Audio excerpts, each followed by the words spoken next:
Merci de nous avoir rejoints. Merci aux courageuses et aux courageux qui étaient déjà là ce matin. C'est un sujet majeur qu'on aborde cet après-midi. Il concerne l'avenir même de la recherche. Pourquoi, en 2026, les filières scientifiques perdent-elles encore autant de talents féminins en cours de route? Ce n'est pas une question de compétences, c'est une question de système. Autocensure, manque de modèles, sexisme ordinaire, maternité freinée, les obstacles sont identifiés, mais ils persistent. Alors pendant une heure, on va refuser la fatalité et chercher des leviers concrets. Et pour en parler sans tabou, j'ai le plaisir d'accueillir Clotilde Coron, qui est professeure des universités en sciences de gestion. Elle est vice-présidente égalité, diversité, inclusion à l'université Paris-Saclay. Elle étudie ces biais à la loupe, on va en parler en détail. Et nous avons aussi le plaisir d'accueillir Anne-Sophie Beauvais, qui est directrice générale de la fondation de l'université Paris-Saclay. Merci à toutes les deux d'avoir accepté notre invitation. En fin d'échange, nous aurons le plaisir de conclure avec Grégoire de Lasteyrie, président de l'agglomération Paris-Saclay, très engagé sur ce sujet. Alors, pour celles et ceux qui n'ont pas encore le plaisir, l'honneur et l'avantage de vous connaître, mesdames, on va vous laisser vous présenter. On commence avec vous, Clotilde. Oui, merci beaucoup pour votre introduction.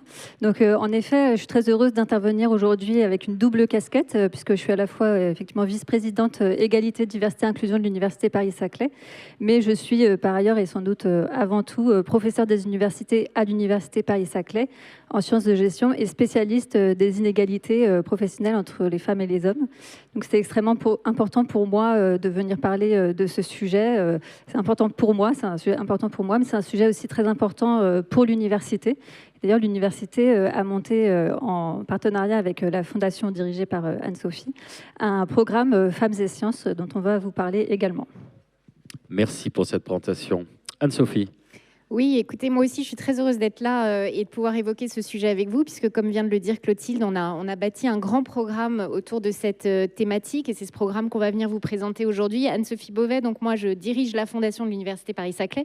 Mon rôle est d'essayer d'aller chercher des partenaires publics et privés pour accompagner le développement de cette université Paris-Saclay. J'ai fait ce même métier à Sciences Po, qui est l'école qui m'a formée. J'ai travaillé aussi au cabinet de Valérie Pécresse quand elle était ministre de l'Enseignement supérieur et de la Recherche. Merci à toutes les deux d'avoir accepté notre invitation. On va commencer avec une question assez précise, justement. Il y a un âge, finalement, où on commence à observer une divergence d'intérêts ou de compétences perçues, je dis bien, pour les sciences, entre les filles et les garçons. Alors, en général, quand on s'intéresse à ce sujet, on va s'intéresser à ce qui se passe au moment de l'orientation dans l'enseignement supérieur, donc ce qui se passe au moment du lycée, en fait.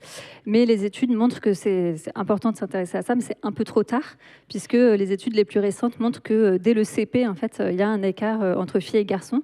Alors, plus précisément, filles et garçons ont le même niveau à l'entrée en CP en mathématiques. Et dès 4 mois après, on observe un écart de performance, des filles étant un peu moins bonnes dans les évaluations, en tout cas en mathématiques.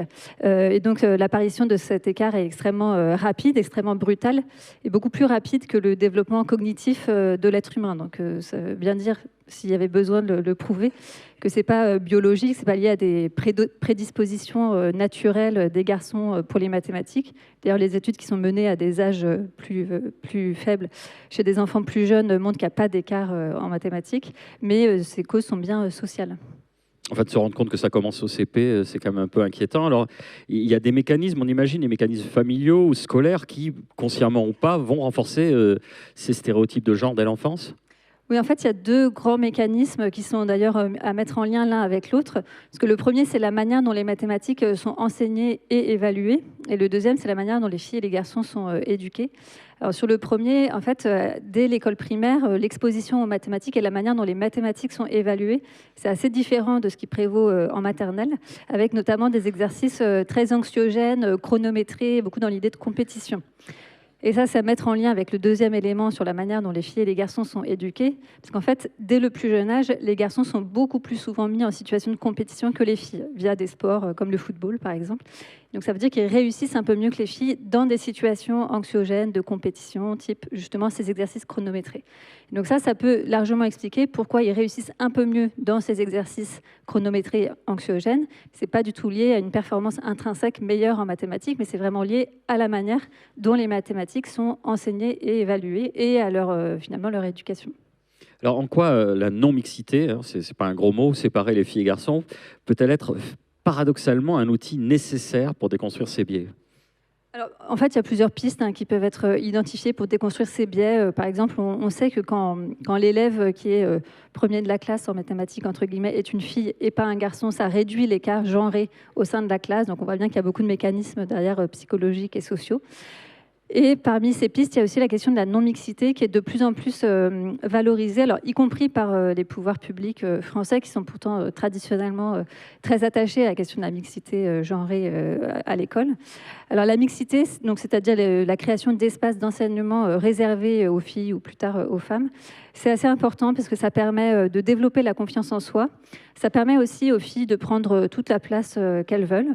Et puis ça permet aussi de déconstruire certains stéréotypes de genre et certaines dynamiques genrées au sein des groupes. Et ceux qui vous objectent que c'est compliqué, on ostracise, c'est chacun de son côté, qu'est-ce que vous leur répondez ? Non, je rétorque que ce sont des actions qui ont montré leur efficacité et que donc c'est important de pouvoir les mettre en place et que la société, par ailleurs, ostracise beaucoup les femmes avec tous les mécanismes dont on a parlé. Donc il faut peut-être compenser un peu. Alors, il y a tout un panel de solutions. Je me tourne vers vous, Anne-Sophie Beauvais. Vous avez mis en place à la Fondation des ateliers IA et robotique 100% filles. Racontez-nous. Oui, effectivement, c'est de répondre à la fois à cette nécessité qu'évoquait très bien Clotilde d'agir le plus tôt possible. C'est pas parce que nous sommes à l'université qu'on ne peut pas essayer d'agir avant l'université pour sensibiliser les jeunes filles aux sciences. Donc, on va effectivement mettre en place dès 2026 des ateliers 100% filles sur des questions comme l'IA ou la robotique. Seulement 24% de femmes dans ce secteur du numérique. Donc, il y a quand même encore du chemin à parcourir. On espère que ces ateliers de sensibilisation pour des jeunes étudiantes, enfin, c'est pas des étudiantes, pardon, mais des jeunes élèves du primaire, des ateliers 100% filles. Et on avait une vidéo à partager avec vous, parce que Clotilde vous a parlé de recherche, mais on a aussi une expérience très réussie à l'École polytechnique de Lausanne. Ça fait 23 ans que des ateliers non mixtes existent à l'École polytechnique de Lausanne. Et la femme qui a mis ces ateliers en place va nous témoigner à distance à travers une vidéo. Et ce qui est très intéressant, elle va nous le dire, c'est que des jeunes filles qui sont passées par ces ateliers alors qu'elles étaient toutes jeunes, il y a 23 ans, arrivent à l'École polytechnique de Lausanne aujourd'hui et témoignent du fait que ces ateliers les ont beaucoup marquées. Donc, si vous voulez... On regarde ce témoignage. Nos cours dans les domaines tels que les mathématiques, l'informatique ou la robotique ont pour but d'offrir un espace aux filles où elles peuvent développer librement leur potentiel et leurs compétences en dehors des préjugés et en compagnie d'autres filles qui partagent les mêmes intérêts. En étant avec d'autres filles, elles dépassent les préjugés et quelque part, leur légitimité qui a été enlevée par ces préjugés leur est rendue. Nous avons commencé il y a 23 ans avec un cours pour 20 jeunes filles. Depuis, cette initiative n'a cessé de grandir. Aujourd'hui, chaque année, il y a quelques milliers de jeunes filles qui suivent nos formations. De nombreuses anciennes participantes ont choisi des carrières scientifiques. Nous recevons régulièrement des témoignages sur l'importance que ces cours ont eue sur leur orientation. Nous avons besoin des ingénieurs, des scientifiques, femmes et hommes, pour relever les défis importants de notre société et construire le monde de demain. Nous espérons que parmi ces ingénieurs et scientifiques, il y aura plusieurs de ces jeunes femmes. Bel exemple, assez motivant. Clotilde, on parle aussi de la socialisation genrée. Vous allez nous expliquer comment on la définit et comment ça se traduit concrètement, finalement, dans le comportement des jeunes femmes une fois qu'elles sont devenues adultes. Oui, alors j'ai parlé tout à l'heure du fait que les filles et les garçons ne sont pas éduqués exactement de la même façon. Donc le terme scientifique pour parler de ça, c'est la socialisation genrée. Donc, la socialisation, c'est l'ensemble des processus par lesquels un individu va intérioriser l'ensemble des codes, des valeurs, des normes de la vie en société. C'est un processus qui est extrêmement important, qui nous permet de vivre en société et qui commence dès la naissance. Et la socialisation genrée, c'est le fait que les filles et les garçons ne sont pas exactement socialisés de la même façon, ne vont pas apprendre exactement justement les mêmes valeurs, les mêmes normes, les mêmes types de comportements. Ça passe par plein de choses, hein. Ça passe par les jouets, ça passe aussi par la façon dont les adultes réagissent. On sait que les adultes ne réagissent pas exactement de la même façon quand un enfant pleure selon que l'enfant est une fille ou un garçon, quand l'enfant bavarde en classe selon que l'enfant est une fille ou un garçon, etc. Alors je précise que c'est en partie inconscient de la part des adultes. Et quand je parle des adultes, c'est les parents, le corps enseignant, les personnels de la petite enfance. Pour illustrer un peu ça, il y a une vidéo de la BBC qui est extrêmement édifiante, qui est accessible sur YouTube, qui montre une expérience dans laquelle on demande à des volontaires adultes de jouer avec des enfants de 18 mois. Et les adultes ont à leur disposition toute une panoplie de jouets. Mais ce qu'on ne dit pas aux adultes, c'est que les habits des enfants ont été intervertis de manière à ce que les petites filles passent pour des petits garçons et les petits garçons pour des petites filles. Et à la fin, on demande aux adultes quels sont les jouets que les enfants ont préférés. Et on voit les adultes dire ah bah telle petite fille elle a préféré les poupées, tel petit garçon a préféré les camions. Et quand on leur dit mais en fait cette petite fille c'est un garçon et ce garçon en fait c'est une fille, on les voit vraiment tomber des nues. Et on les voit se rendre compte qu'en fait, c'est eux qui, inconsciemment, ont plutôt favorisé tel ou tel jouet chez les enfants, donnant les jouets en fait, aux enfants, ou ont surinterprété en fait, certaines réactions des enfants en fonction du genre supposé de l'enfant. Donc on voit bien que c'est en partie inconscient. Cette histoire de jouets, elle peut paraître assez anecdotique, anodine, mais ça ne l'est pas parce que dans la socialisation, tout va un peu dans le même sens. Et par ailleurs, jouer avec des poupées, ça ne conduit pas à développer le même type de compétences, par exemple, que jouer avec des camions. Alors justement, est-ce que cette éducation différenciée, est-ce qu'elle prépare moins les femmes à la compétition, vous l'avez dit, puisque les jeunes garçons sont préparés davantage, ou à la négociation des compétences qu'on sait être particulièrement importantes dans le monde professionnel ? Oui, tout à fait. En fait, dans la socialisation genrée, de manière très grossière et schématique, hein, on va plutôt apprendre aux petites filles à être sages, à pas trop se faire remarquer, à pas trop être dans la compétition, etc. Et les garçons, au contraire, on va leur apprendre à être dans la compétition, à se faire remarquer. Par ailleurs, dans la socialisation genrée, les enfants vont aussi apprendre quels sont les comportements qui sont adéquats ou perçus comme adaptés pour les femmes et les hommes une fois adultes. Et sur ce sujet, vraiment, il y a beaucoup de stéréotypes encore sur les relations entre genre et monde professionnel. Pour vous donner une idée, il y a encore plus d'un tiers des Européens qui sont d'accord avec l'affirmation le travail d'un homme, c'est de gagner de l'argent, et celui d'une femme, c'est de s'occuper de la famille et des enfants. Un tiers, hein, c'est énorme. Donc derrière cette affirmation, il y a bien l'idée que c'est plus important pour un homme de gagner de l'argent, et donc il est plus légitime à négocier un salaire, par exemple. Et par ailleurs, dans la socialisation genrée, chez les femmes, chez les filles, ensuite chez les femmes, on va beaucoup plus développer ce qu'on appelle le syndrome de la bonne élève. En fait, c'est l'idée qui est beaucoup plus répandue chez les femmes que chez les hommes, selon laquelle il suffit de bien travailler pour réussir. C'est-à-dire qu'il n'y a pas besoin de, en plus, négocier, se mettre en visibilité, il suffit de bien travailler. Et ça, on sait que ce n'est pas vrai dans le monde professionnel. Bon, on a quand même un peu d'espoir, parce qu'il y a des programmes, il y a des pistes avec vous, Anne-Sophie Beauvais. Il y a un programme qui s'appelle l'offre carrière pour développer le leadership et la négociation salariale des étudiantes. Ça consiste en quoi ? Oui, alors effectivement, c'est quand même un virage. À l'université, on s'est dit, évidemment, on doit permettre à nos étudiants, en général, d'avoir les bons diplômes, d'avoir des connaissances, des compétences techniques qui vont leur permettre d'avoir une bonne insertion sur le marché du travail.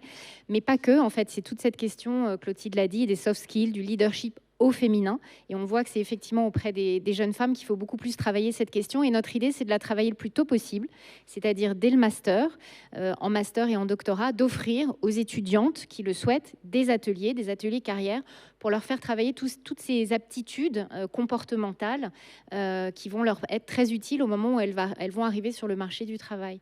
Et j'ai voulu également faire témoigner l'ancienne PDG d'Orange France, Fabienne Dulac, qui a dirigé Orange France pendant 7 ans, parce que nous allons beaucoup à la Fondation à la rencontre des chefs d'entreprise.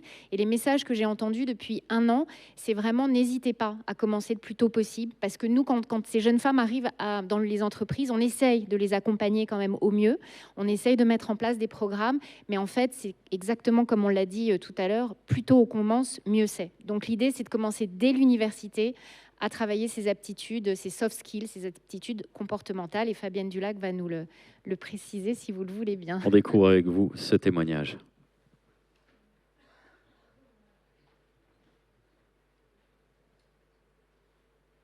Dans lequel on vit est de plus en plus complexe, incertain. Les transformations se multiplient et s'enchaînent, et les crises aussi. D'ailleurs, on parle de monde en permacrise.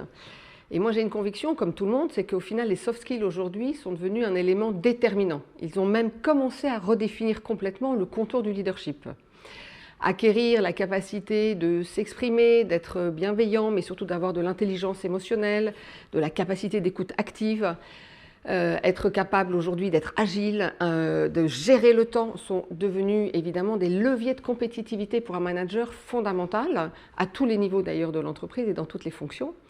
Et ces fonctions-là, elles sont aujourd'hui bien positionnées chez les femmes. Il ne faut absolument pas avoir de sentiment de culpabilité. Elles sont tout à fait capables d'avoir les mêmes soft skills que les hommes. Par contre, il y a une compétence comportementale qui fait défaut, c'est celle de la confiance en soi. Et c'est important parce que derrière la confiance en soi se cache la capacité de s'exposer et donc d'une certaine façon de l'idée. Face à ces obstacles, il est important de prendre le plus tôt possible, au final, ce sujet de la confiance en soi. Moi qui ai dirigé une entreprise comme Orange France, qui vient des sciences sociales, je sais combien cela m'a aidé au final dans mon parcours. Ce qui est important, c'est au final de penser qu'on a besoin de rôle modèle, on a besoin de politiques RH qui soutiennent la place des femmes, mais on a aussi besoin de dispositifs, mentorat, coaching, feedback. On a besoin de formation et des formations adaptées aux femmes qui tiennent aussi compte de leur agenda. Et on a surtout besoin de commencer cela très tôt, au début de carrière, voire avant carrière, comme il est proposé, mais aussi, et ça c'est très important, à tous les niveaux hiérarchiques de l'entreprise. On ne peut pas imaginer avoir demain des femmes dirigeantes, des pools de femmes capables de prendre des postes de direction, si on n'a pas commencé au premier niveau hiérarchique à les former, et donc dès l'université, voire dès l'école, ce serait encore mieux, pour arriver à ce qu'au final, ce long cheminement se fasse. Devenir dirigeant, c'est un long cheminement. C'est un travail qui se fait step by step, c'est une accumulation d'expériences, d'acquis, d'apprentissage, de succès, parfois d'échecs. Donc c'est un travail que l'on fait tout au long de sa vie. Et donc il faut le prendre le plus tôt possible pour être sûr qu'à la fin, on aura autant de femmes que d'hommes dans les pools pour nommer des dirigeants, où que ce soit, dans quelque secteur que ce soit. Et la course d'obstacles des femmes continue avec vous, Clotilde Coron, puisqu'on va aborder à présent le sujet de l'autocensure des femmes. Qu'est-ce qu'on entend par ce concept et qu'est-ce qu'il revêt ? Donc l'autocensure des femmes, ça renvoie au fait que les femmes ont tendance à s'autocensurer ou à censurer l'expression de leurs compétences dans certains domaines. Alors, par exemple, pour prendre des postes de leadership, mais aussi, en l'occurrence, dans les filières scientifiques. Alors, cette expression d'autocensure, elle peut être un peu critiquée parce que elle met la responsabilité sur les femmes, en fait, parce qu'on parle d'autocensure des femmes au lieu de mettre la responsabilité sur l'environnement sociétal. Mais bon, c'est l'expression qu'on utilise généralement. Alors pour vous donner une idée, encore une fois, pour illustrer, il y a une expérience qui a été, une expérimentation qui a été reproduite, répliquée de très nombreuses fois, donc qui donne des résultats très robustes, dans laquelle on demande à 2 groupes d'élèves de reproduire de tête une figure géométrique complexe. Dans le premier groupe, on dit que c'est un exercice de dessin. Dans le deuxième groupe, on dit que c'est un exercice de géométrie. Et en fait, les filles font une sous-performance, enfin, elles réussissent moins bien quand on dit que c'est un exercice de géométrie. Donc, ce qui explique ça, c'est ce qu'on appelle la menace du stéréotype. Donc, la menace du stéréotype, c'est quand la peur d'être l'objet de stéréotypes négatifs conduit à des pensées négatives qui vont nuire à la performance. Et donc, c'est vraiment un exemple où les filles, en fait, inconsciemment, vont censurer leurs compétences dans un domaine, en l'occurrence dans les mathématiques. Et cette expérience, elle a été répliquée, elle donne des résultats même assez impressionnants, puisqu'il y a d'autres formats dans lesquels on demande à 2 groupes d'élèves de réaliser un test de mathématiques. On dit que c'est un test de mathématiques. Mais dans le premier groupe, on leur demande, avant le test, de faire du coloriage, et un coloriage qui va activer des stéréotypes de genre. Donc, en gros, les filles vont colorier des poupées et les garçons vont colorier des camions. Alors que dans le deuxième groupe, ils doivent aussi colorier un coloriage, mais un coloriage qui est neutre sur le plan des stéréotypes de genre un paysage pour tous les enfants. Et ben, les filles réussissent moins bien l'exercice de mathématiques quand il y a eu auparavant le coloriage qui va activer les stéréotypes de genre. Donc c'est vraiment juste la simple activation d'éléments liés au genre qui va créer cette censure. Est-ce qu'on peut penser qu'il y a un lien finalement avec cette autocensure et la sous-représentation des femmes dans les représentations scientifiques. Oui, tout à fait, parce qu'en fait, les femmes vont ensuite s'auto-censurer, notamment au moment de l'orientation. Alors, il faut souligner que dans l'orientation, c'est un processus très complexe. Il y a beaucoup de parties prenantes qui interviennent, parce qu'il y a les parents, il y a le corps enseignant, il y a les conseillères et les conseillers d'orientation. Toutes ces personnes ont des biais plus ou moins conscients qui font qu'on sait qu'à dossier scolaire équivalent, on ne donne pas les mêmes conseils d'orientation à une fille et à un garçon. Donc ça va jouer. Mais par ailleurs, ensuite, effectivement, les filles vont avoir tendance à s'auto-censurer et aller moins vers les filières scientifiques. Je précise quand même aussi qu'on parle beaucoup de l'orientation des filles, mais en fait, l'orientation des garçons est aussi un peu problématique, puisqu'ils s'orientent massivement, eux, vers des filières scientifiques, alors que les filles s'orientent de manière un peu plus diverse. Donc, en vrai, si on voulait avoir un taux de féminisation plus élevé dans les sciences, on pourrait aussi travailler sur l'orientation des garçons. Mais rassurez-nous, il y a des actions qui peuvent être mises en place pour lutter contre ce phénomène d'autocensure. Oui, il y a toujours des actions qui peuvent être mises en place. En fait, sur ce phénomène d'autocensure, il y a déjà le fait de, par exemple, un peu plus mettre en visibilité des femmes scientifiques, un peu plus interroger les filles, par exemple, dans les cours de mathématiques.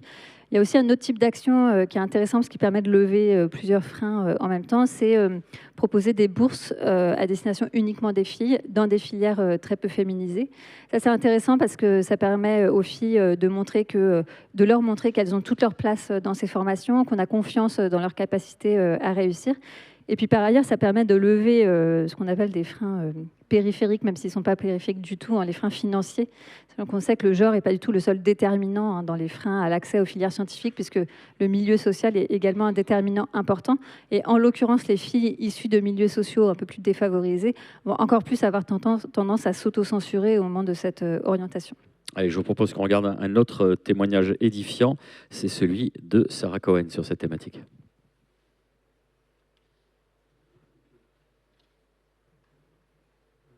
L'autocensure, on la retrouve un peu partout chez les jeunes femmes. Ne pas oser aller jusqu'au bout d'une candidature, dans un master en intelligence artificielle par exemple. Ne pas oser soumettre dans une grande revue scientifique, un Nature, un Science. Ne pas oser demander à être premier auteur, alors qu'on a fait tout le travail. Et dans le quotidien aussi, il y a ne pas oser prendre la parole dans une réunion. Ça peut être dans une réunion de projet. L'autocensure la plus fréquente, c'est celle-ci. Ces dernières années, j'ai été plus visible. J'ai porté de gros projets. Le CNRS m'a décerné une belle médaille d'argent. Je suis devenue membre senior de l'Institut universitaire de France. Et ce qui m'a frappé dans les messages de félicitations, c'est d'abord que la plupart venaient de femmes et qu'elles m'ont toutes dit « C'est super, enfin ta parole va être prise en compte en réunion ». Et là, j'ai réalisé en fait que moi aussi, je devais m'auto-censurer, que j'utilisais des tas de précautions ératoires avant d'oser contredire, que je m'excusais d'intervenir dans le débat. Depuis, je m'assure non seulement de donner mes idées lorsque j'en ai, mais surtout de prendre la parole relativement tôt. Parce qu'un autre phénomène apparaît. Si je parle en début de réunion, alors toutes les femmes présentes vont prendre beaucoup plus facilement et fréquemment une part dans les échanges. Je pense donc qu'il faut sensibiliser les jeunes filles et les jeunes femmes à ces phénomènes. Et dans l'Institut d'Ataya, nous avons mis en place du mentorat, du tutorat et un système de bourse. Parce que dans l'informatique, l'IA, la tech, les statistiques tournent autour de 13, 15, 17% pour les jeunes femmes. Et il faut absolument changer ça. Alors, puisqu'on évoquait cette thématique des bourses dont vous avez parlé comme levier tout à l'heure, Clotilde, comment les entreprises peuvent apporter leur soutien aux étudiantes par le truchement, par le biais des bourses ?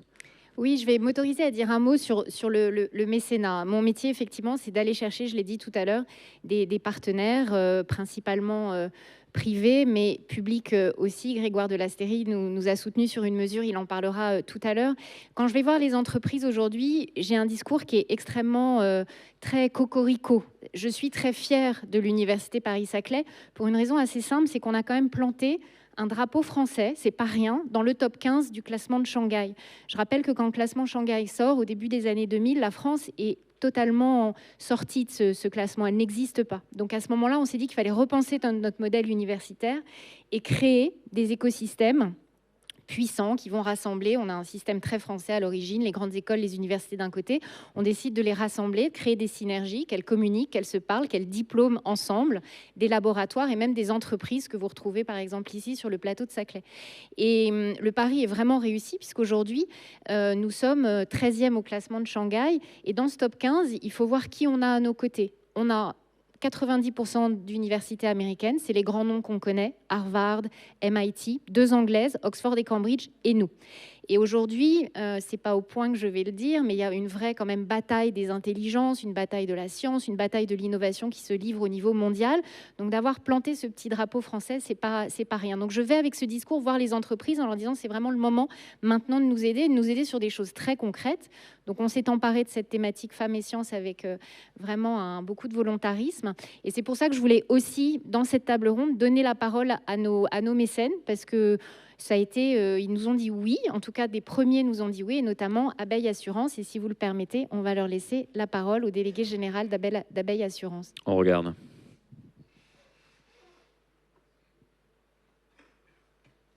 La fondation d'entreprise Abeille Assurance a décidé de s'engager aux côtés de la fondation Paris-Saclay sur le programme des bourses, parce que c'est complètement cohérent avec les engagements de la fondation d'entreprise Abeille Assurance, qui lutte contre la précarité étudiante, sur la précarité alimentaire, l'accès au logement et l'accès à l'emploi.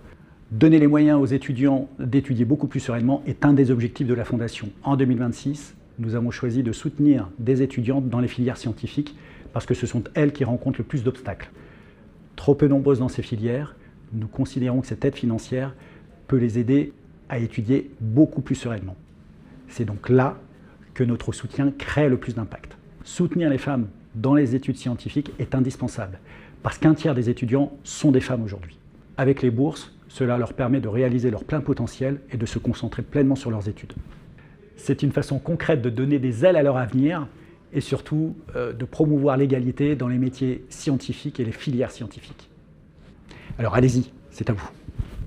Et l'apport financier des entreprises est important parce que nous sommes une université publique et bien évidemment le financement de l'État reste majoritaire, mais il n'est pas suffisant. Je parlais du top 15 tout à l'heure. Si on regarde les budgets des universités dans ce top 15, l'université Paris-Saclay est la plus pauvre. C'est très simple. En valeur de... On dit la moins dotée. La moins aisée, la moins dotée. La plus pauvre. On va quand même assumer, voilà. Et donc, il y a un enjeu de diversification. Pourquoi des on a une idée des montants dont on parle. Harvard a combien de plus que ça fait C'est inimaginable. Multiplicateur. Au moins par 15. Voilà. Donc, c'est considérable.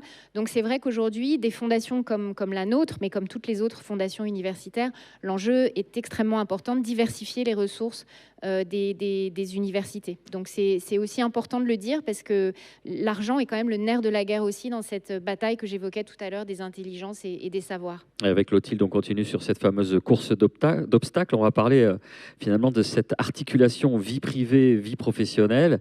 Et c'est un enjeu fondamental, on le sait, pour la carrière des femmes. Oui, ça reste encore un déséquilibre profond. Oui, tout à fait. Alors, parce que donc il y a encore beaucoup d'inégalités professionnelles entre les femmes et les hommes, de salaire, de carrière, d'accès aux responsabilités. Donc, évidemment, la recherche s'est intéressée aux causes de ces inégalités. Donc, il y a la socialisation genrée dont on parlait, la discrimination, le sexisme. Et puis, un phénomène qui est un peu plus complexe à définir, c'est l'incompatibilité pour les femmes entre ce qu'on appelle les normes de genre et les normes de carrière. Donc, les normes de genre, d'abord, qu'est-ce que c'est ? C'est l'ensemble des attendus à l'égard des femmes et des hommes dans la société, et de façon assez grossière et schématique, mais illustrée par ce que je vous disais tout à l'heure sur le fait qu'il y a encore beaucoup de gens qui pensent que le travail d'un homme, c'est de gagner de l'argent, celui d'une femme, de s'occuper de la famille et des enfants. En gros, on attend plutôt des femmes qu'elles soient disponibles pour leur famille, qu'elles aient une famille, qu'elles soient disponibles pour la famille. Et donc, qu'elles accordent un peu moins d'importance à la sphère professionnelle. Alors qu'on attend des hommes plutôt qu'ils fassent vivre leur famille, donc qu'ils gagnent de l'argent, et donc qu'ils accordent de l'importance à la sphère professionnelle. Ça, c'est les normes de genre, et ça s'illustre de façon très concrète, par exemple, dans la répartition des tâches domestiques. Aujourd'hui, en France, dans les couples hétérosexuels, en moyenne, les femmes, elles réalisent 206 minutes par jour de travail domestique, contre 111 minutes pour les hommes. Je donne seulement ce chiffre, c'est 2 fois plus à peu près pour les femmes. Donc ça, c'est les normes de genre. Et de l'autre côté, il y a les normes de carrière. Les normes de carrière, c'est l'ensemble des attendus qui sont plus ou moins implicites, l'ensemble des choses qu'il faut faire pour faire carrière, monter progressivement les échelons. Alors, on pourrait critiquer cette vision très verticale de la carrière, mais ce n'est pas forcément le propos aujourd'hui. Et donc, dans à peu près l'ensemble des secteurs professionnels, dans les normes de carrière, il y a la disponibilité, avoir une très forte disponibilité pour son travail, ne pas avoir trop de contraintes personnelles qui pourraient freiner cette disponibilité. Il y a la mobilité géographique, être capable de partir parfois loin, parfois longtemps, parfois au pied levé. Il y a la capacité à se mettre en visibilité son travail, et il y a la capacité à se faire du réseau, récupérer des informations de manière un peu informelle, etc.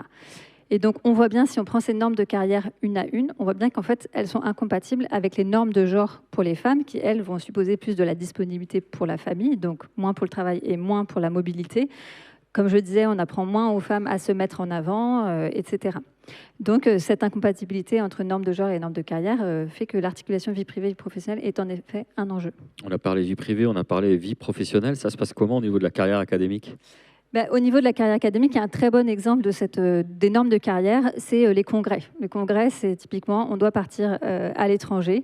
C'est des moments où on se met en visibilité, des moments où on met en visibilité ses travaux, où on se crée du réseau. Mais partir en congrès, c'est pas du tout évident pour des personnes, notamment qui ont des enfants, et notamment les personnes qui ont le plus la charge des enfants. Et donc, on sait qu'il y a des chercheuses, des chercheurs aussi sans doute, mais un peu plus de chercheuses, qui vont en fait ne pas aller en congrès parce qu'elles ont des contraintes liées à des gardes d'enfants, par exemple.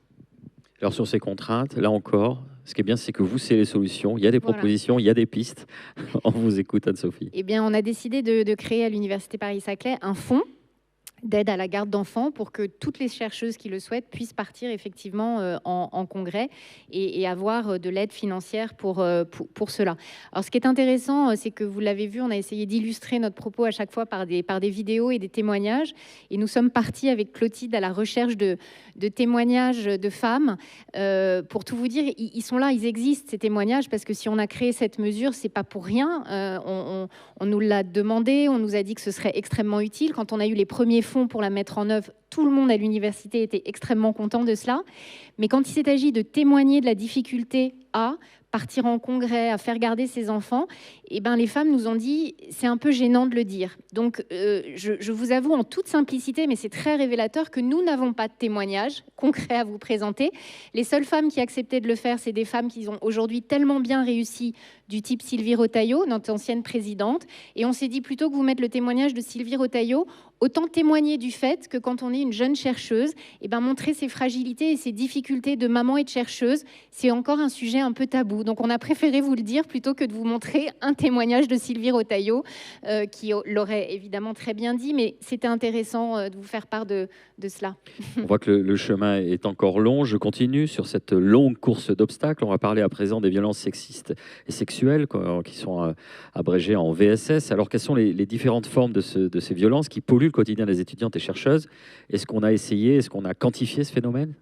Oui, tout à fait. Donc, effectivement, on n'avait pas encore parlé des violences sexistes et sexuelles qui sont encore un énorme frein pour les femmes dans la société en général et dans l'enseignement supérieur et la recherche en particulier. Donc, juste en termes de définition, donc les violences sexistes, ce sont des propos ou des comportements dégradants sur une personne en fonction de son genre et souvent fondés sur des stéréotypes de genre. Et les violences sexuelles, ce sont des atteintes sexuelles commises avec contraintes, menaces, violences ou surprises, donc des agressions sexuelles ou des viols. Alors, c'est très difficile de quantifier ces phénomènes puisqu'il y a beaucoup de femmes victimes, beaucoup de victimes qui ne vont pas forcément en parler. En France, on sait qu'en 2024, il y a au minimum 270 000 femmes qui ont été concernées, dont 7% ont porté plainte. Et on ne peut pas supposer que le monde de l'enseignement supérieur et la recherche est épargné par ce fléau. Il y a quand même un observatoire des violences sexistes et sexuelles dans le monde étudiant qui a produit un chiffre qui dirait qu'a priori, il y aurait dans les 8% de femmes qui auraient déjà été victimes d'agressions sexuelles dans leur établissement d'enseignement supérieur. Donc, c'est beaucoup. Alors, on imagine qu'il y a des facteurs structurels dans l'enseignement supérieur qui favorisent ces situations. Oui, malheureusement. D'abord, ces agressions, ces violences sexistes et sexuelles, elles peuvent survenir notamment en contexte festif, donc tout ce qui va être journée d'intégration, week-end d'intégration, événements sportifs qui sont quand même des événements importants dans la vie universitaire. Et l'autre chose qui est assez, qui peut, disons, être un peu un facilitateur de ces violences sexistes et sexuelles, ce sont certaines relations qui sont vraiment propres à l'enseignement supérieur et la recherche, dans lesquelles il y a une très forte dépendance et une précarité d'une des deux parties. Donc, je pense notamment aux relations entre doctorants, doctorantes et la direction de thèse. Ce sont vraiment des relations dans lesquelles le ou la doctorante est vraiment en situation de très forte dépendance à l'égard de son ou sa directrice de thèse, et par ailleurs parfois en situation de précarité, et ça aggrave, ça peut augmenter la survenue des violences sexuelles.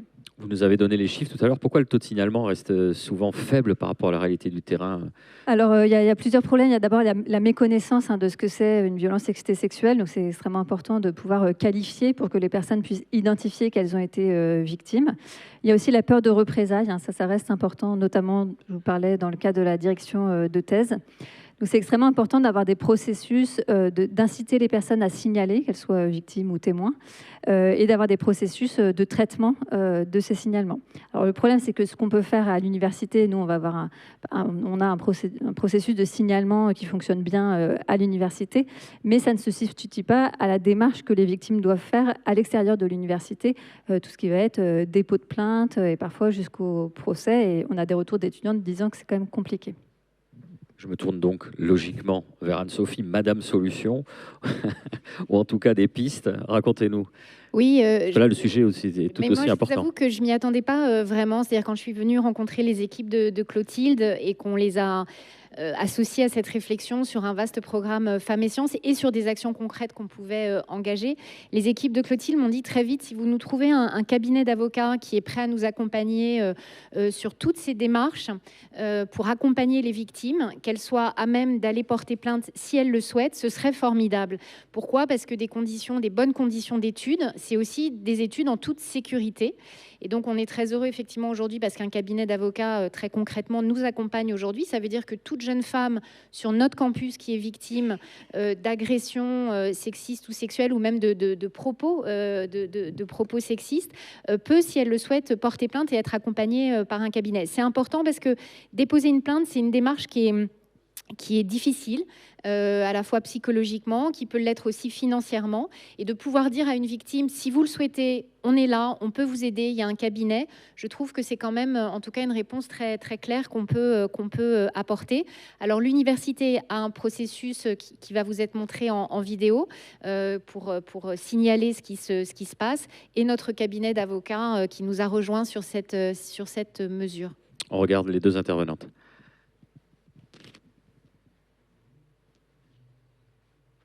L'Université Paris-Saclay porte très fortement, politiquement, cette thématique de lutte contre les VSS. Et ça, c'est un point très important.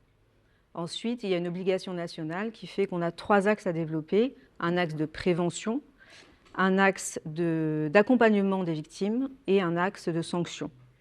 La prévention, ça peut passer par des actions de sensibilisation et de formation. Pour ça, on a un module qui est très bien fait d'1h30 sur les luttes contre les VSS, ça s'appelle « Agir contre les violences sexistes et sexuelles ». Sur l'accompagnement des victimes, on a un dispositif d'Alida qui accompagne toutes les victimes et témoins de violences sexistes et sexuelles, mais aussi tout type de discrimination et harcèlement. Et sur la sanction, on a une section disciplinaire qui a en partie été formée et qui maintenant est chargée, entre autres, notamment de sanctionner les questions de violences sexistes et sexuelles. Le cabinet a bien entendu accepté d'assister les personnes qui sont victimes de violences sexuelles et sexistes dans le cadre du campus Paris-Saclay, car c'est loin d'être anodin le fait de libérer sa parole sur des sujets aussi graves, des sujets aussi importants. C'est fondamental qu'on les assiste de manière réactive, qu'elles puissent se sentir en confiance. C'est fondamental aussi d'éviter la déperdition des preuves. Nous, on est là pour ça, on le fait avec beaucoup de conviction et on a déjà vu que notre intervention était fondamentale dans ces moments clés. Un cas récent qu'on a eu à défendre, un cas qui s'est produit dans le cadre du campus, confirme effectivement qu'en réalité, si nous n'étions pas intervenus, cette jeune femme ne serait pas allée plus loin sur le plan judiciaire. C'est très éprouvant et ça peut être aussi très décourageant, surtout quand on est mal accompagné ou pas accompagné. Très belle initiative à souligner là encore. Quand on a échangé pour préparer ce débat, vous me parliez d'un manque de données précises pour construire des politiques vraiment efficaces. C'est-à-dire, on en est où au tout début, on collecte pas assez, peu, c'est des sources... En fait, c'est extrêmement important d'avoir des données sur ce sujet parce que sans données, on peut agir, mais un peu à l'aveugle finalement, donc avec des politiques qui ne sont pas forcément directement bien informées. Alors, je vais faire un parallèle avec une loi qui a été extrêmement importante dans le domaine de l'égalité professionnelle entre les femmes et les hommes. C'est la loi Roudy de 1983 qui a imposé aux entreprises de publier annuellement la situation chiffrée des femmes et des hommes dans l'entreprise. En fait, avant cette loi, les entreprises elles pouvaient se dire j'ai pas d'inégalité chez moi, ou il y a des inégalités peut-être sur ce sujet-là, elles pouvaient définir pas des de données, politiques. pas de problème. Voilà, exactement, tout à fait. Et donc cette loi était extrêmement importante pour que les entreprises se rendent compte que oui, il y avait des inégalités. Et d'ailleurs, cette loi elle a été suivie de tout un ensemble d'autres lois qui ont imposé aux entreprises de définir des politiques sur la base des chiffres de la loi Roudy. Donc on voit vraiment l'importance de disposer de données chiffrées. Et aujourd'hui, sur ce sujet-là particulier, femmes et sciences, on manque encore effectivement de données permettant d'éclairer les politiques menées. Merci à toutes les deux. Mesdames, on voulait conclure justement avec Grégoire de Lasteyrie qui va nous rejoindre sur scène. Grégoire, merci de venir. Je l'ai dit en préambule, c'est des sujets qui sont importants à votre échelle. On parle aussi du rôle du nouvel observatoire dédié au parcours des femmes de l'agglomération Saclay. Vous allez nous en dire quelques mots et vous allez conclure cette belle table. Merci beaucoup. Je voudrais d'abord remercier Clotilde Coron d'avoir accepté de travailler avec nous sur ces sujets. C'est extrêmement important. Et évidemment, Anne-Sophie Beauvais pour tout le travail. C'est très gentil. Vous me permettez juste de souligner que c'est une rencontre très intéressante entre les sciences humaines et les sciences dures, parce que les sciences dures sont très présentes au Paris-Saclay Summit. Et ce qu'on tenait aussi à démontrer aujourd'hui avec Clotilde, c'est que les sciences humaines sont là pour nous expliquer un peu comment le monde fonctionne et comment, très concrètement aussi, les constats à poser sur ce sujet femmes et sciences. Je trouve que cette table ronde est aussi une rencontre très intéressante, sciences humaines et sciences dures. Je me permets juste de le dire. Je le partage totalement. Merci de ces propos. Je le partage totalement, d'autant plus que l'aboutissement du travail qui est évoqué ici permettra de renforcer la force de Paris-Saclay dans le domaine des sciences dures également. Donc on voit que c'est un cercle qui se répond. Et je voudrais aussi saluer Madame la sénatrice Cherlaure Darcos qui travaille aussi beaucoup au Sénat sur ces questions et qui nous fait l'amitié de sa présence. L'agglomération Paris-Saclay a souhaité s'engager sur le sujet de l'égalité femmes-hommes dans les sciences. Peu d'agglomérations, finalement, décident d'aller dans cette direction. Mais cet engagement pour les sciences, et pour la place des femmes dans les sciences, c'est un engagement qu'on a placé dès la première édition du Paris-Saclay Summit, il y a de cela 2 ans, avec la volonté de faire tomber les barrières qui empêchent le rayonnement de la science.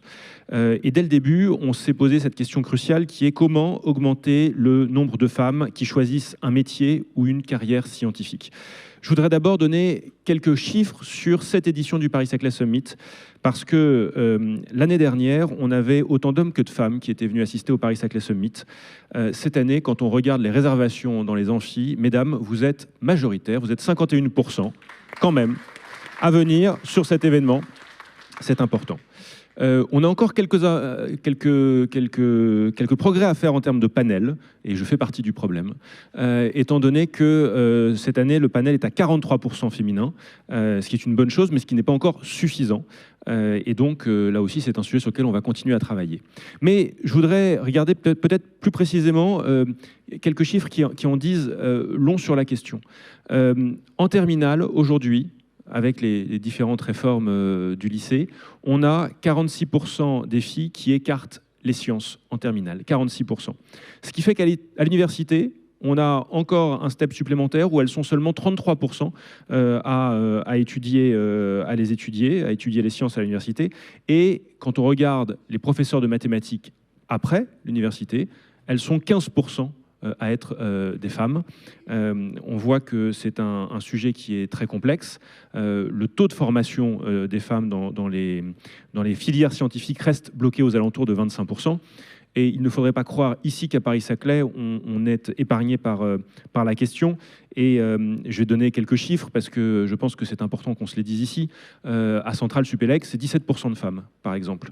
À l'école polytechnique, c'est 19% de femmes. À l'ENSAE, on est à 22% de femmes. À l'ENSTA ou à Télécom Paris, on est à 23% de femmes. Et à l'ENS Paris-Saclay, qui fait quelque part office de bon élève, on est à 27% de femmes. C'est ridiculement bas. Et ça ne veut pas dire que ces écoles ne travaillent pas sur ces questions. Ces écoles travaillent énormément sur ces questions. Mais on voit qu'il y a une difficulté à réussir à faire augmenter ces statistiques. Cette situation, elle n'est pas tenable. Elle n'est pas acceptable parce que, évidemment, ça entretient des biais, ça entretient des inégalités durables, ça a des conséquences salariales, in fine, bien évidemment. Mais ce n'est pas tenable non plus parce que nous avons besoin, en tant que nation, d'être une grande puissance scientifique de premier plan. On ne peut pas se passer d'un quart de nos talents, de la moitié de nos talents. C'est impossible de faire ça. En 2030, on va avoir besoin de former 15 000 ingénieurs de plus. C'est essentiel de s'assurer qu'on permette à tous les talents, et notamment les femmes, de pouvoir participer à ces formations. Alors, comment y remédier ? Des sujets ont déjà été évoqués. Je ne vais pas ici aller redire ce qui a été dit. Il faut évidemment poursuivre le travail. Il faut avoir des rôles modèles plus souvent, plus réguliers, qui sont féminins, des femmes au parcours scientifique emblématique que l'on peut mettre en avant, mais aussi des enseignantes. Et j'insiste, les enseignantes ont un rôle extrêmement important dans la transmission de l'image que l'on peut faire aux plus jeunes femmes. C'est un temps de transformation culturelle qui est sans doute long et qui est à l'évidence beaucoup trop long, mais c'est un temps de transformation culturelle qu'il faut aussi engager. Et puis, la deuxième piste, elle est peut-être plus micro, elle est peut-être plus chirurgicale. Il y a des grandes politiques macro, elles sont importantes, mais il faut aussi intervenir au plus près de chacune, avec des parcours, avec des formations, avec des détections quasiment sur mesure. Mais il faut pas je crois aujourd'hui, il ne faut pas se passer de cela. Ça demande aussi d'avoir le bon diagnostic. Et ce que disait Clotilde à l'instant est très intéressant, on manque de chiffres. On manque de statistiques fiables en la question, et il faut qu'on puisse partir d'une réalité observable. D'où ce qu'on a souhaité faire avec Clotilde, ses équipes et avec l'université, qui est justement la création d'un observatoire territorial des mixités dans les sciences. Cet observatoire, il a formellement pris corps en octobre dernier. Il a déjà commencé à travailler. D'ici la fin de l'année, on aura des premières séries de résultats qui pourront être partagés. Et puis, ça permettra d'avoir un baromètre qui évoluera d'année en année. L'agglomération, évidemment, est très fière de participer au financement de cet observatoire, parce qu'on ne peut pas, d'un côté, avoir des paroles et pas avoir les actes qui vont en face. Ça nous semble évidemment nécessaire. En tout cas, cette analyse de données, ça nous permettra de continuer à cibler de manière plus précise nos actions. Cet observatoire, il n'est pas isolé, et je veux saluer ici l'initiative portée par l'Institut Polytechnique de Paris et les 4 écoles normales supérieures de l'Observatoire de l'égalité des chances. C'est aussi un observatoire qui, sur des sujets complémentaires et utiles, travaillera, et ça, c'est aussi la force de notre territoire que d'avoir ces différentes initiatives complémentaires qui prennent vie. En tout cas, ça nous permettra d'avoir une évaluation scientifique, d'avoir une évaluation transparente, cumulative de ces questions. La méthode scientifique, elle s'applique évidemment à l'ensemble de ces sujets. Et si ce n'est pas à Paris-Saclay qu'on cherche à être un peu pionnier sur ces questions-là, je crois qu'on passerait totalement à côté de l'ambition de notre territoire. Voilà ce que je voulais partager avec vous cet après-midi. En tout cas, mesdames, merci beaucoup pour votre engagement, et merci à toutes et à tous pour votre intérêt sur ces questions. Merci mesdames, merci messieurs. On a quelques minutes pour prendre les questions du public. Peut-être Madame Darcos, vous souhaitiez, on va vous donner un micro, et ensuite on va circuler d'autres micros. Vous aurez le loisir de poser vos questions. On vous écoute. C'est ouvert, c'est ouvert.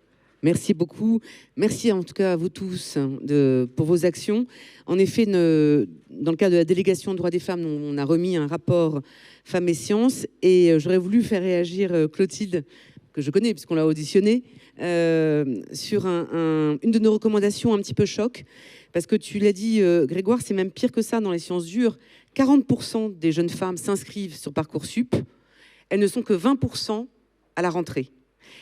Et dans nos recommandations, un peu comme ce qu'on a vécu dans le monde de la politique, on soumet l'idée de quotas entre la première et la deuxième année de prépa. On l'a soumis à des élèves de prépa, filles, qui étaient absolument horrifiées en disant « mais nous, on veut réussir parce qu'on est bonne ». Je dis « mais vous êtes bonne puisque vous êtes là, mais il est important de vous porter jusqu'à la fin de vos classes prépa pour que vous soyez, pour les générations suivantes, aussi locomotive et que les autres n'aient pas peur. Donc je voulais vous voir réagir sur notre notion de quota qui a fait pas mal parler et par d'autres biais, hein, on arrive à le mettre en place déjà sans passer par la loi. Quota ou pas quota, Clotilde? Moi, je suis à fond pour les quotas. Donc, c'est quota. En fait, la société, je pense que ce que j'ai dit le reflète, la société, elle crée des quotas pour les hommes de façon un peu indirecte, donc il faut corriger ça. C'est des actions de correction, hein, les quotas. Et par ailleurs, ce qui est très important et ce qui peut peut-être être dit à ces jeunes filles, c'est que les quotas, ça sert un peu aux femmes qui vont en bénéficier directement, mais en fait, ça sert avant tout aux générations d'après. Vous disiez sur la politique, aujourd'hui, on voit plein de femmes en politique, c'est très bien, mais c'est grâce au fait qu'il y a eu des quotas à un moment, au début des années 2000. Ça sert à faire changer les représentations. Donc ça sert à faire parvenir des femmes à un endroit pour faire changer les représentations. Et donc que ces jeunes filles trouvent que c'est un peu... il faut les rassurer effectivement sur leurs compétences, mais aussi leur dire qu'il n'y a pas qu'elles en fait, qui pourront bénéficier de ces quotas, mais aussi les générations futures. Merci. Des questions? On va prendre nos questions. Madame, ici, et ensuite Madame. Bonjour à tous et merci pour vos commentaires et vos présentations qui étaient vraiment très intéressantes. Là, je prends mon ancienne casquette en tant que justement analyste des questions hommes-femmes à l'OCDE. Je me pose aussi la question de comment à la Fondation ou au sein de l'université vous intégrez aussi le rôle des hommes. Parce que vous savez très bien que c'est quelque chose qui a été discuté pendant 20 ans, de la même manière que les quotas. Et du coup, je me permets aussi de réagir un tout petit peu sur cette question de quotas. Quelle politique d'accompagnement des quotas, puisqu'on sait aussi, tout comme ça a été le cas de l'Affirmative Action aux États-Unis, où j'entendais derrière moi de l'exemple de Madame Cresson à un moment, on sait aussi que ça peut avoir un effet contre-productif et deux, créer, pas une question de plafond vert, mais vraiment un effet contre-productif si les filles choisies ne sont pas aussi compétentes qu'on le voudrait, mais aussi de stéréotypes, de renforcement de stéréotypes, puisqu'elles peuvent être victimes de discrimination. Donc du coup, tout ça, ça pose la question de que faisons-nous avec les hommes et que faisons-nous aussi avec les étudiants pour leur expliquer vos différentes activités et peut-être, qui sait, changer la couleur rose de la communication. Merci. Merci. Merci pour votre intervention. Alors, je ne suis pas totalement d'accord avec vous parce que risquer de nommer des femmes incompétentes, en fait, on se pose rarement la question de nommer des hommes incompétents. S'il n'y avait que des hommes compétents à la tête de nos... Je ne parle pas de l'Université Paris-Saclay, bien sûr, mais à la tête de nos institutions en général, on ne serait peut-être pas là où le monde en est aujourd'hui. Mais on a l'impression qu'on se pose plus la question pour les femmes. C'est-à-dire qu'on se pose un peu plus la question, est-ce qu'elles sont vraiment compétentes? Oui, mais alors des effets pervers qui vont arriver plutôt sur le court terme, comme l'exemple d'Edith Cresson qui a été donné. Je ne suis pas sûre qu'elle n'était pas compétente, Edith Cresson, je pense que c'est aussi les réactions, etc. Mais ça, c'est du court terme. Les quotas, l'important, c'est de créer plutôt un effet de masse aussi. Donc, ce n'est pas seulement nommer une femme, c'est nommer plein de femmes pour que ça fasse changer les représentations. Et ça, c'est du long terme. Changer les représentations, on parlait de l'Affirmative Action aux États-Unis. Ça date des années 60-70. Alors aujourd'hui, il y a un retour en arrière, mais on sait qu'aux États-Unis, en ce moment, c'est un peu particulier. L'ère dernière, il y a quand même Barack Obama qui a été élu président entre-temps. Donc on voit bien que ça a quand même sans doute fait changer des choses, des représentations sur le long terme, sur 20 ans, 30 ans, 40 ans. Parce que l'idée, c'est que les petites filles d'aujourd'hui puissent voir des personnes, puissent voir des femmes à des postes à responsabilité, puissent voir des femmes ingénieurs. Aujourd'hui, quand on demande à des élèves de CP, CE1 en anglais, donc dans une langue qui n'est pas genrée, on leur demande de dessiner un pompier ou une pompière, mais en anglais, c'est pas genré, des pilotes de l'air, des chirurgiens, ils dessinent que des hommes. Donc on voit bien que les représentations, c'est dès le plus jeune âge, et ça peut changer qu'en forçant un peu les choses. On va prendre une dernière question avec vous, madame. Oui, elle allait un petit peu dans ce sens-là, parce que vous avez parlé des différentes choses que vous faites en études supérieures. Qu'est-ce qu'on peut faire dès le CP, justement, parce que vous avez parlé dès le CP. Qu'est-ce qui est fait? Qu'est-ce qui pourrait être fait pour tous, pas juste pour certains ateliers? Qu'est-ce qui peut être fait dès le départ pour éviter ces problèmes de genre et leur dire vous avez le droit d'aller dans des filières techniques et scientifiques? Alors, moi, je crois beaucoup à la formation, la sensibilisation, et notamment à ces âges-là où finalement c'est encore assez malléable. On sait que les stéréotypes, notamment les stéréotypes de genre, ils sont ancrés de façon un peu définitive dans le cerveau, on va dire inconsciemment. À l'âge de 11 ans, ça devient ancré, c'est très difficile de lutter contre. Jusqu'à 11 ans, ça veut dire qu'il y a encore de l'espoir pour faire changer les stéréotypes.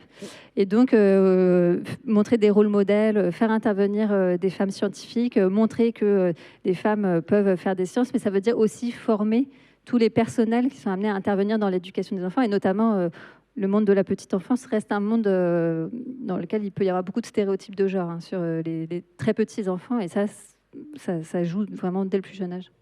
Alors avant de se quitter, je vous invite à découvrir les derniers livres de nos invités. Clotilde, vous avez écrit Stéréotypes de genre et inégalités professionnelles entre femmes et hommes.